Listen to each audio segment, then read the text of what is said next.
الحمدللہ رب العالمین والصلاة والسلام علی سید الانبیاء والمرسلین، اما بعد فاعوذ باللہ السمیع العلیم من الشیطان الرجیم، بسم اللہ الرحمن الرحیم۔ رب اشرح لی صدری ویسر لی امری واحلل عقدۃ من لسانی یفقہوا قولی۔ صدق اللہ العظیم۔ اللہم صلی علی سیدنا محمد وعلی آل سیدنا محمد وبارک وسلم۔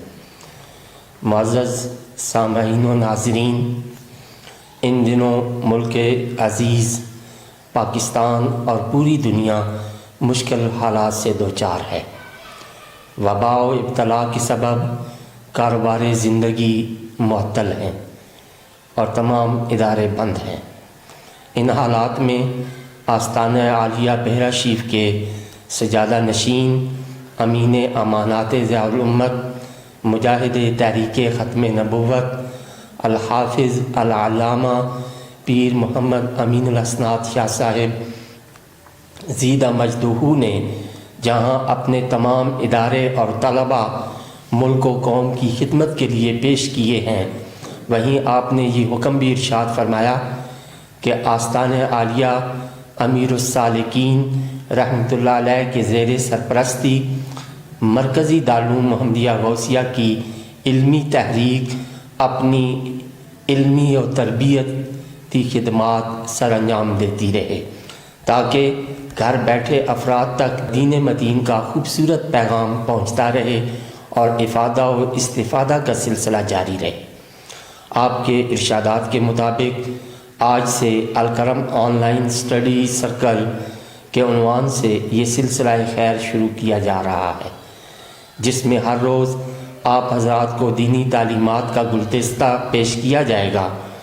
اس کی ترتیب کچھ یوں ہوگی کہ ہر روز آغاز تلاوت قرآن حکیم اور بعد ازاں منتخب آیات کی تفسیر و تشریح پیش کی جائے گی، اور ترتیب وار مرکزی دارالعلوم محمدیہ غوثیہ کے اساتذہ کرام درس حدیث، درس عقائد اسلام، تربیت و تزکیہ اور ضروری فقہی مسائل پیش کیا کریں گے۔ تمام سامعین و ناظرین اس علمی اور روحانی سرگرمی میں ہمارے ساتھ شریک رہیں، اپنے سوالات اور فیڈ بیک ارسال کرتے رہیں تاکہ اس سلسلے کو مزید نفع مند بنایا جا سکے۔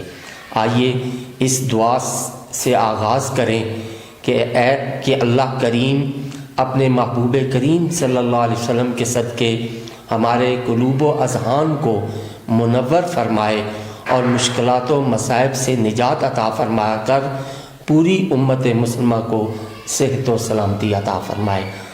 آمین۔ والسلام علیکم ورحمۃ اللہ وبرکاتہ۔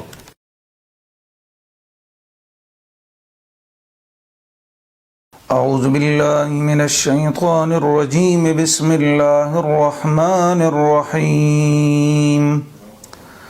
افحسبتم انما خلقناکم عبثا وانکم الینا لا ترجعون۔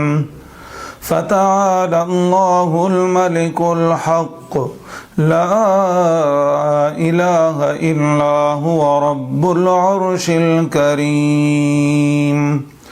ومن يدع مع الله إلها آخر لا برهان له به فإنما حسابه عند ربه إنه لا يفلح الكافرون۔ وقل رب اغفر وارحم وأنت خير الراحمين۔ صدق اللہ العظیم۔ ان آیات بینات کا ترجمہ حضور ضیاء الامت رحمۃ اللہ تعالی علیہ کے ترجمہ قرآن جمال القرآن سے سماعت فرمائیں۔ کیا تم نے یہ گمان کر رکھا تھا کہ ہم نے تمہیں بے مقصد پیدا کیا ہے اور تم ہماری طرف نہیں لوٹائے جاؤ گے؟ پس بہت بلند ہے اللہ جو بادشاہ حقیقی ہے، نہیں کوئی معبود بجز اس کے، وہ مالک ہے عزت والے عرش کا۔ اور جو پوجتا ہے اللہ تعالیٰ کے ساتھ کسی دوسرے معبود کو جس کی اس کے پاس کوئی دلیل نہیں، تو اس کا حساب اس کے رب کے پاس ہے۔ بلا شبہ نہیں کامیاب ہوں گے حق کا انکار کرنے والے۔ اور اے محبوب آپ یوں عرض کرو، میرے رب بخش دے میری گناہ گار امت کو، اور رحم فرما ہم سب پر، اور تو سب سے بہتر رحم فرمانے والا ہے۔ ان آیات بینات کے بارے میں تفسیر بغوی کے اندر امام بغوی رحمۃ اللہ تعالی علیہ نے لکھا ہے کہ ایک مرتبہ حضرت عبداللہ ابن مسعود رضی اللہ تعالی عنہ کہیں تشریف لے جا رہے تھے۔ آپ کو راستے میں ایک ایسا آدمی ملا جو امراض شدیدہ کا شکار تھا۔ اس نے آپ کی خدمت میں عرض کیا کہ آپ مجھے دم فرما دیں۔ حضرت عبداللہ ابن مسعود رضی اللہ تعالی عنہ نے اس کے کان میں یہی آیات بینات جو میں نے تلاوت کی ہیں، ان کے کان میں ان آیات بینات کو پڑھا اور اسے دم کیا۔ لیکن جس وقت حضرت عبداللہ ابن مسعود رضی اللہ تعالی عنہ اس آدمی کو دم فرما رہے تھے، اللہ کے محبوب صلی اللہ علیہ وآلہ وسلم نے خود دیکھا کہ حضرت عبداللہ ابن مسعود ایک آدمی کو دم فرما رہا ہے۔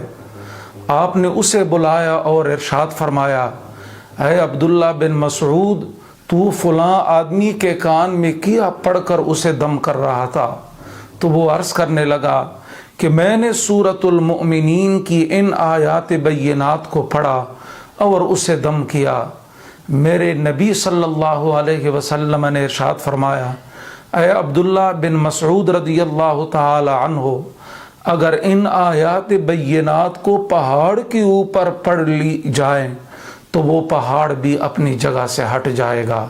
اس لیے اعمال جو عمل کرنے والے لوگ ہیں انہوں نے لکھا ہے، اور اعلیٰ حضرت نے فتاوی رضویہ میں بھی لکھا ہے، اگر کوئی آدمی ان آیات بینات سے کسی کو دم کرتا ہے تو اللہ کریم ان آیات بینات کے صدقے انہیں شفا نصیب۔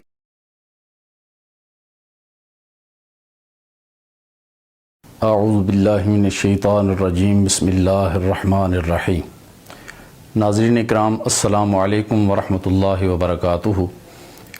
پروگرام ضیاء شریعت میں آپ کے پوچھے گئے فقہی مسائل کے جوابات لے کر آپ کی خدمت میں حاضر ہوں۔ ناظرین اکرام، دارالعلوم محمدیہ غوثیہ بھیرہ شریف سے یہ مفید علمی اور فکری معلومات پر مشتمل یہ پروگرام آپ کے لیے ترتیب دیا گیا ہے، اور اس میں فقہی مسائل کے جوابات دینے کے لیے میں آپ کی خدمت میں حاضر ہوا ہوں۔ آپ حضرات کے کوئی بھی مسائل ہوں، نماز، روزہ، زکوٰۃ اور دیگر معاملات کے حوالے سے، تو آپ وہ مسائل ہمارے پاس بھیج سکتے ہیں۔ واٹس ایپ نمبر آپ کی سکرین پہ موجود ہے، آپ اسے نوٹ فرما لیں اور اپنا سوال آڈیو ریکارڈنگ کی صورت میں یا تحریری صورت میں آپ ہمارے پاس پہنچائیں تو اس کا جواب آپ تک پہنچا دیا جائے گا۔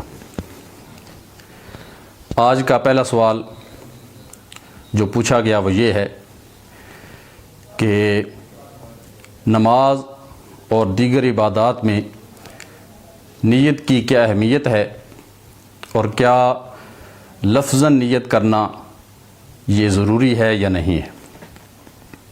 تو اس حوالے سے یہ نوٹ فرما لیں کہ نیت کا لغوی معنی ہے قصد و ارادہ کرنا، اور شرعی معنی یہ ہے عقد القلب علی الفعل، کہ کسی بھی کام کے کرنے پر دل کو پختہ کر لینا۔ اور اس کی سادہ سی علامت جو علماء اور فقہاء نے بیان کی ہے وہ یہ ہے کہ جب آپ نماز پڑھنے لگیں یا روزہ رکھنے لگیں یا دیگر کوئی بھی عبادت کرنے لگیں تو اس وقت اگر آپ سے پوچھا جائے کہ آپ کیا کرنے لگے ہیں تو بغیر کسی تأمل کے اور بغیر کسی سوچ فکر میں جائے آپ فوراً اگر کہہ سکتے ہیں کہ میں نماز پڑھنے لگا ہوں یا میں روزہ رکھنے لگا ہوں یا میں زکوٰۃ ادا کرنے لگا ہوں تو یہ اس بات کی علامت ہے کہ آپ کا دل اس عبادت کے کرنے پر پختہ ہے اور آپ کا دل و دماغ ایک پیج کے اوپر ہے۔ اور اگر سوال پوچھنے پر آپ کو سوچنا پڑے، غور و فکر کرنا پڑے اور پھر آپ جواب دیں تو اس کا مطلب یہ ہے کہ آپ کا دل ابھی اس عبادت کے کرنے پر بالکل بغیر کسی تردد کے تیار نہیں ہے، تو آپ کا دل عقد القلب کی کیفیت میں ابھی داخل نہیں ہوا۔ تو اس لیے نیت ہے اپنے دل کو کسی کام کے کرنے پر جو ہے وہ پختہ کر لینا۔ تو نماز میں جو نیت ہے وہ شرط ہے، اور صرف دل میں نیت موجود ہے تو وہ کافی ہوگی۔ الفاظ کے ساتھ نیت کرنا یہ نماز میں ضروری نہیں ہے۔ جو ہمارے قدیم فقہا ہیں، بلکہ اگر ہم صحابہ اکرام، تابعین، تبع تابعین، فقہا اکرام کی تعلیمات کو اگر ہم دیکھتے ہیں، ان کی کتب کو ہم پڑھتے ہیں تو ان سے ہمیں پتہ چلتا ہے کہ ان کے ہاں لفظوں میں نیت کرنا موجود نہیں تھا، نہ ان کی کتابوں میں لفظی نیت کرنے کا کوئی ذکر کیا گیا اور نہ ان کی سیرت میں اس کا کوئی بیان ہے۔ اور اس کی وجہ یہ ہے کہ وہ حضرات چونکہ ہر وقت حضوری کی کیفیت میں رہتے تھے اور ان کا ہاتھ جو ہے وہ کار کی طرف ہوتا تھا اور دل یار کی طرف ہوتا تھا، ہر لمحہ وہ اللہ رب العالمین اور اللہ کے حبیب کریم علیہ الصلاۃ والسلام کے ذکر میں اور ان کی یاد میں مشغول رہتے تھے، تو اس لیے ان کو لفظاً نیت کی کوئی ضرورت نہیں ہوتی تھی۔ اور اس لیے بعض فقہاء کرام نے لفظاً نیت کرنا بدعت بھی کہا ہے، لیکن جب حالات زمانہ بدلے اور لوگوں کے توجہات دنیا کی طرف زیادہ ہونے لگیں تو پھر متاخرین فقہاء کرام نے لفظاً نیت کو بھی مستحب اور مستحسن قرار دیا ہے۔ تو اس لیے اگر لفظاً نیت کر لی جائے تو وہ مزید بہتر ہے، تاکہ دل جو ہے وہ مکمل طور پر عبادت کی طرف جو ہے وہ مشغول ہو جائے، اور اگر کوئی دوسرا خیال ہے تو وہ بھی اس لفظی نیت سے ختم ہو کے مکمل طور پر دل اللہ رب العالمین کی طرف ہو جائے، عبادت کی طرف ہو جائے۔ تو اس لیے لفظاً نیت کرنا یہ مستحب عمل ہے، لیکن یہ ضروری نہیں ہے۔ دل میں نیت کا ہونا یہ کافی و شافی ہے۔ بعض لوگ سوالات کرتے ہیں کہ بالخصوص رمضان المبارک میں جب نماز تراویح ہوتی ہے تو یہ سوال کیا جاتا ہے کہ جب 2 رکعتوں کے بعد اگلی 2 رکعتیں پڑھنے کے لیے ہم کھڑے ہوتے ہیں تو امام صاحب اور حافظ صاحب جو ہے وہ نماز شروع کرتے ہیں، تو ہم ابھی نیت لفظوں میں ہماری نیت ابھی مکمل نہیں ہوتی کہ حافظ صاحب جو ہیں وہ قرات شروع کر دیتے ہیں، اور جب ہم نیت کر کے اللہ اکبر تکبیر تحریمہ کہتے ہیں تو اس وقت تک ثنا کا وقت گزر چکا ہوتا ہے اور قرات شروع ہو چکی ہوتی ہے۔ تو پھر ہمارے لیے کیا حکم ہے؟ تو پھر یہی ہے کہ لفظاً نیت کرنا یہ ضروری نہیں ہے۔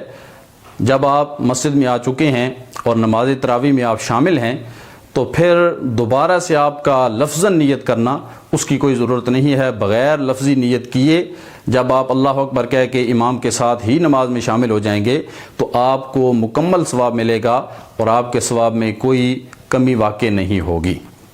بعض اوقات ایسا بھی ہوتا ہے کہ جب ہم نماز کے لیے کھڑے ہوتے ہیں اور نیت باندھتے ہیں اور لفظوں میں نیت کرتے ہیں تو بے دہانی میں یا جلد بازی میں ہمارے زبان سے جو الفاظ ہیں جو وہ غلط نکل آتے ہیں۔